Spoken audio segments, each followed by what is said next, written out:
Welcome to the Old Prose Presents. My name is Carol Shallon, and I'm so happy that you have tuned in today to Channel 6. During the pandemic, the Old Prose have provided film presentations to our community. We hope that you have seen and enjoyed such productions as 'Tis the Season and Love is in the Air. Today, we are offering not just a history lesson, but our plans for the future as well. It has been a year since the closure, and there are many newcomers to the community. The Old Prose wants to let you know what opportunities there are in our club for all of you.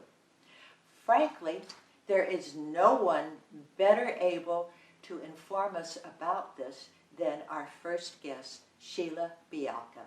Sheila, you were one of the founding members of the Old Prose, were you not? I certainly was. I think there were 7 of us. We were on a committee, and we felt there was a need for a new theatre group. We just felt that, it was time. It was time. So we formed the Old Prose. The reason we called it the Old Prose was there was already a group in that name, but it had fallen into disrepair. They were all old opera singers, and they had formed the Old Prose here, and then one by one they left or faded away or something, but we still had one girl who had been a member of the Old Prose, and she said, well, let's use that name, because then we don't have to go through the rigmarole of, starting a new club and all. It's already established. So that's what we did. That's why we're called the Old Prose. And we were all professionals. We thought it suited very well, which it did. So anyway, from that, we evolved into what's now well established. We luckily got a few old-time stars who became members, and they did some wonderful performances for us. I'm speaking of Barbara Rush, and I'm speaking of Greg Sierra, and I'm speaking of Brett Halsey, and onward, and not only that, backstage people like Johnny Levesque, who won Academy Awards for sound. I mean, he was enormously helpful in establishing sound for us. So, from little acorns, great oaks grow, and I think we're now a great oak. We're well established, and we've done some wonderful things, and I think we'll do some better things in the future, because now we have more reason. I mean, we've got this lovely photographer on camera, for instance. I mean, our Mark, he's sensational with his camera, and there's a lot more opportunity, a lot more. Yeah, so. Well, I know, speaking personally, I walked in, and before I knew it, you had me, you were my mentor as I was learning how to direct. Yes. And that has been quite an experience for me, having acted and never thought of being on the other side of the camera. But that's, again, one of the opportunities that the Old Prose presents, is to take whatever skills you have and grow them. Yes, yes.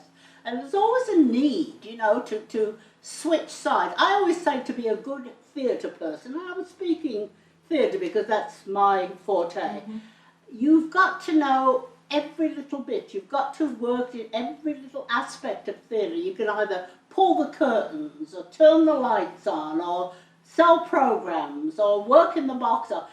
Every aspect of theatre is necessary to put the show together. And the more you know, the better you are, the more you can pass that knowledge on. And that's what it amounts to, really, is passing along knowledge. Like, I started as an apprentice at the Birmingham Repertory in England. And I was lucky, I was like 11 years old. I mean, all I did was make cups of tea and paint backdrops. But, I watched people like Laurence Olivier and people like that. They came, Margaret Leighton, oh God, I can't even remember half of them. But something must have sunk in. So I was very lucky growing up that I had that sort of influence. And watching those people work, even though I really didn't thoroughly understand, because we didn't have really theatre people that taught you, that was the way you learned. And I was lucky that I saw the best. I learned from the best. But it didn't really sink in until many years later, I'm sure. Well, let me ask you about that, because you said that for many, many years you worked in a clinic back east, and you put on shows there. Well, it wasn't a clinic, it was a well-established mental hospital. What better place for actors? Yeah, and we had a lot of the old movie stars and their kids came, you know, because it was a very famous hospital. And again, I started out teaching dancing, ballroom, Latin American, rock and roll, and I was there one day, and the lady who ran the social area, she said, she was an English woman, and she said to me, "Sheila, why couldn't we do a British pantomime here?"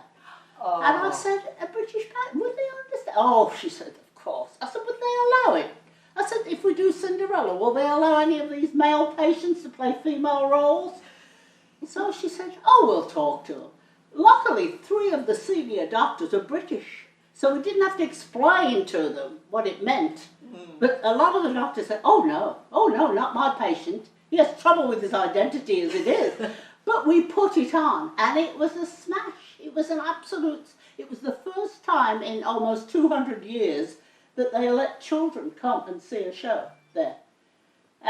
So it was really a big breakthrough there. And then I established sort of a theatre group there, and you put on shows with the staff as well as the patients, which the patients adored, you know, seeing the staff up there.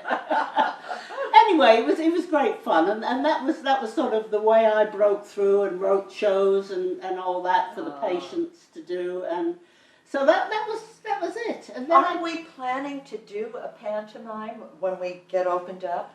I'd love to. I think British pantomime done the right way now. Mm-hmm. You know, when they come down here to Laguna Playhouse, that's not doing the real British pantomime.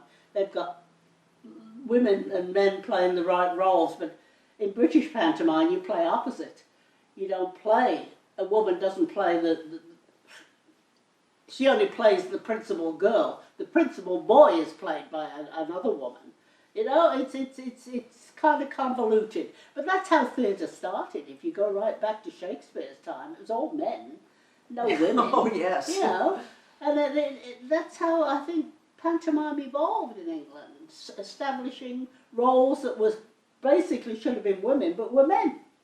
Well, I know with many of our shows, we've not always had enough male actors to stand up and be brave enough to go on stage, so we've filled in many times. Yeah, but we've had also many people that were working backstage that we never thought would go on stage, and I'm pointing right now to somebody. Well, and let me say one thing that we laugh about quite a bit is the fact that when our backstage people go out in between scenes and start moving benches and tables, they frequently get applause. Oh yeah, the audience love it. The audience love it, you know, because they usually can recognize them. Even in the dark, they know who they are. But I remember when you joined the Old Pros. Yes, you accosted me in the hallway. Oh, I did, yes. I accosted a lot of people. I got a lot of people involved that way. Yeah, you decided I was going to be Cher, and that was it. Yeah, I did the piece with Sonny and Cher, and you were a marvellous Cher. You were fabulous. Yeah. Have wig, will travel. Yeah, that's it. But when you came wearing the wig, I thought, who is that? Who's that girl? I've never seen her before. It was you in your black wig. But we've had a lot of fun over the years. We've done a lot of shows. I think if I thought about it, between 20 and 30 shows here in the 20 years I've been here. You've been here 20, I've been here going on 13. Yeah. I know I've had quite a few productions I've had the privilege of being in, and a couple that I directed. Absolutely. I mean, between directing, producing, writing, it's amazing how fast the time goes, because you have to if you're going to do a show, you've got to put aside 6 weeks of your life. At least. Where you spend in the theatre in the dark like a mole. You come out and it's daylight. Well, right now I know the Old Prose is working on another film project until we open up. Salute to Old Broadway. That's right, that's right. Cheryl and I have written this. Cheryl mostly wrote it. I tarted it up, as we say. My queen of tarts. Yeah, I'm the queen of tarts. So, yeah, it's going to be a salute to Old Broadway. Everybody likes Broadway. Everybody likes the Broadway music, and everybody likes to sing and dance. So, you will be in it, of course.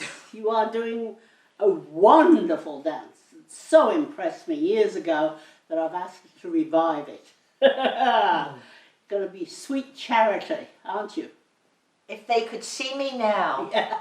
Now, that will probably be coming up sometime in April. I think we're shooting it in April. Yeah, see, we're into March, so we're going to continue to rehearse this month. Shooting at the beginning of April, then of course it has to be edited and, you know, put together and tarted up. And we shall put it on in May on Channel 6. Yes. Yeah. And there's talk that maybe we'll be starting to carefully open up sometime. Oh, I hope so. I hope so, soon. because it's been so difficult to just rehearse. Just the rehearsal period, you know, everybody sort of split up. Usually in rehearsal, everybody gets to know everybody and they form friendships and, you know, they establish all kinds of relationships. But with this, it's like, I'll rehearse at your house with you and I'll go to her house with her and they can come here. You know, it's like so sporadic. Well, that's what we've done with the productions we've already shot, is Yeah. we will schedule a time and one person will come in and do their bit. That's it. And only with a couple like Jules and Gila have we able to have 2 people on at the same time. Yeah. So you lose the camaraderie that you get in theatre. And I mean, I don't think there's any camaraderie in the world that's like theatre groups. You meet, you do a show, you're wonderful friends, and then you all go on your own way. And you meet again like 2-3 years later. Well, let's hope that we have some new people who want to come in and meet and get together and have a lot of fun in the theatre. But it's hard work. It's hard work. The But it is hardest fun. work you'll ever love. That's right. That's right. Absolutely. So come join us. Thank you, Sheila. Our next guest is David Deering. David, you have been an integral part of our Old Prose Club for a lot of years. What drew you to the club in the first place? Let me backtrack a little, Carol. When Susan and I decided to move to Laguna Woods in 2004 or 5, we discussed what we wanted to do when we arrived here. Susan said, I think I'd like to get involved in politics. And I said, I'd like to get involved in theater. Okay? And she got her wish, and I got mine 10 times over. I've been in many, many shows as director, producer, backstage, set design, set construction, and the Old Prose has given me just exactly the kind of retirement I had imagined. How did you first get involved with the Old Prose? I was a friend of, let's see, I had a couple friends when we moved here, and was encouraged at a protest on the corner to get involved in theater. And there were auditions, and I auditioned and met Sheila Bialka. Okay, There we go. Sheila said, David, you're just what I'm looking for. I'm going to make you a star. I've been waiting ever since. But Sheila and I have worked very, very closely, and I've made many, many, many friends as part of my theater experience with the Old Prose since 2006. I got involved right away. Okay, well, your theater experience started there, but you had a lot of experience prior to that. You were an English teacher, right? Yes, yes. And And I did the theater in my school, along with a compatriot of mine. And I had the good fortune in the school year of 1983-84 of having a Fulbright exchange to London, England. So I packed up my family. My wife was on maternity leave. I had a 3-year-old and a 9-month-old, and off we went to England. Okay, and when I was in London, of course, London is the heart of English theater. I got involved with the drama teacher there. I was in a couple shows over there, went to see many, many shows.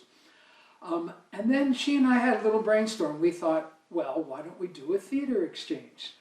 So I said, yeah, let's do a theater exchange. She said, why don't you bring an American play to England and I'll bring a British play to America.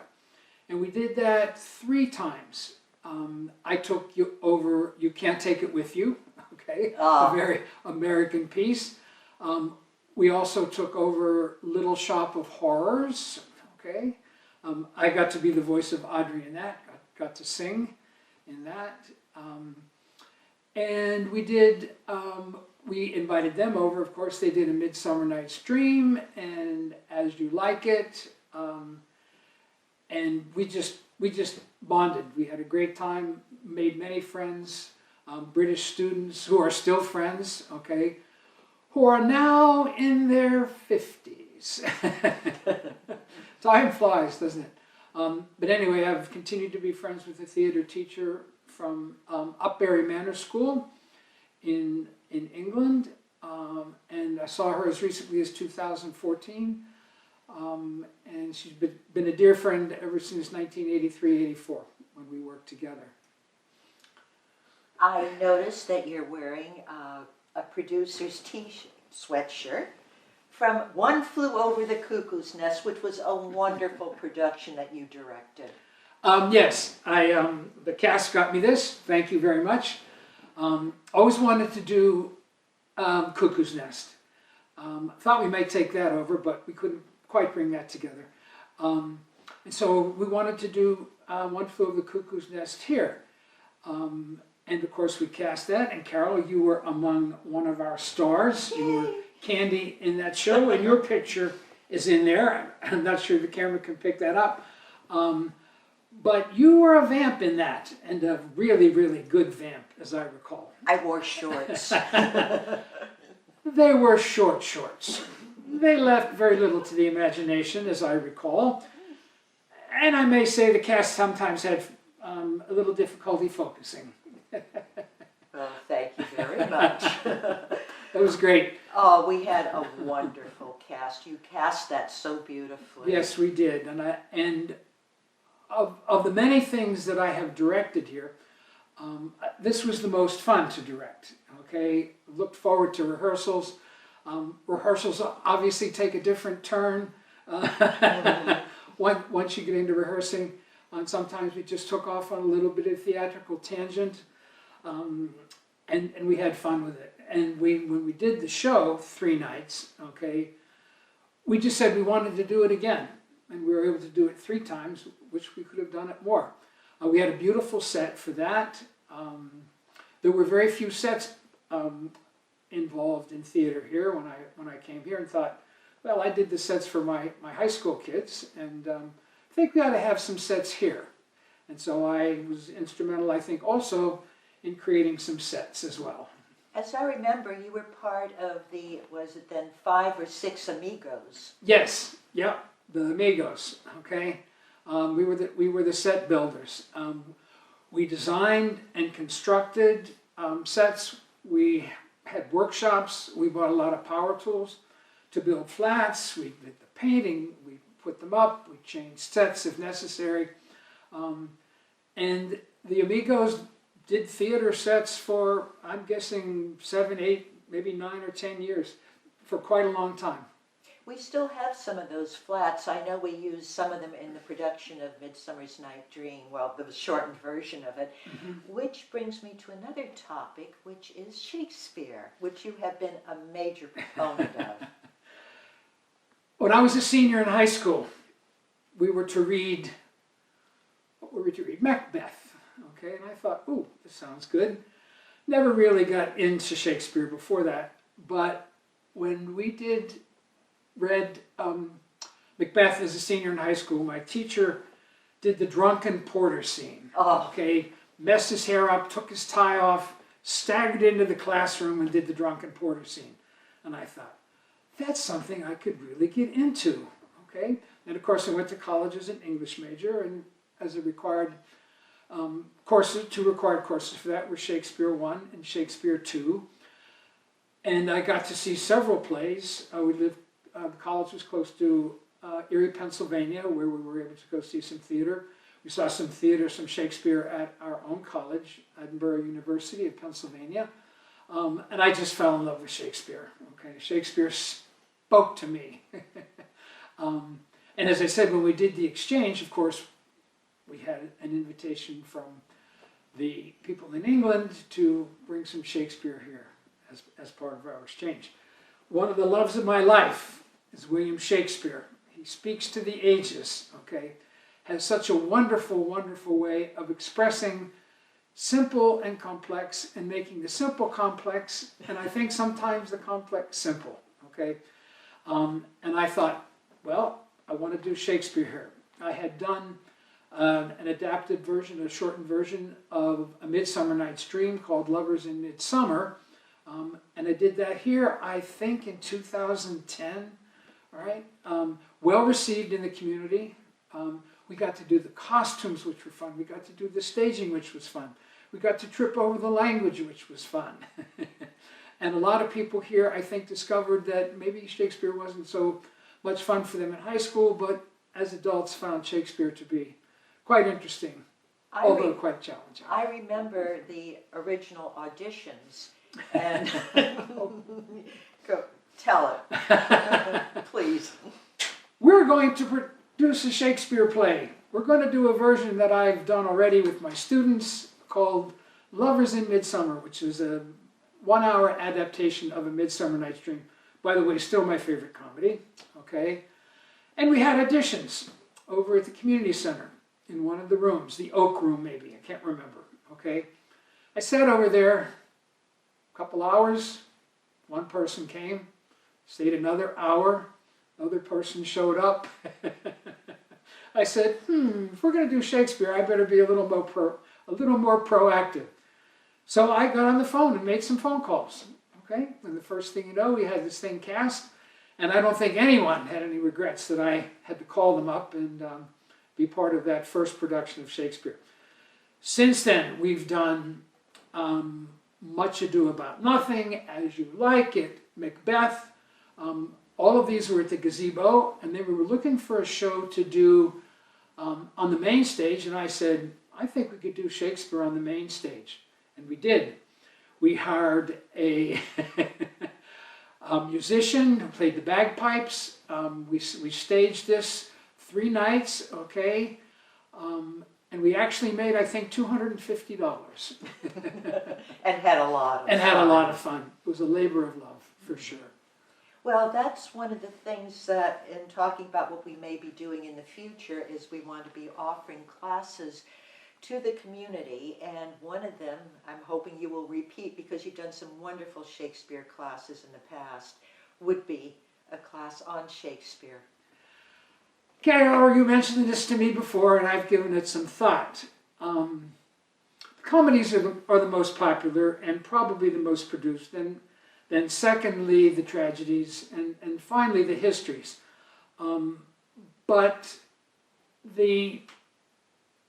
But Shakespeare needs to be seen as well as studied.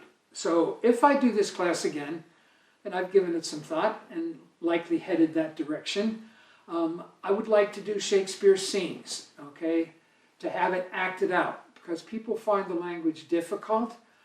But once you get into it, and once you parse the language a little bit, and once you find when Shakespeare says, "What light through yon window breaks?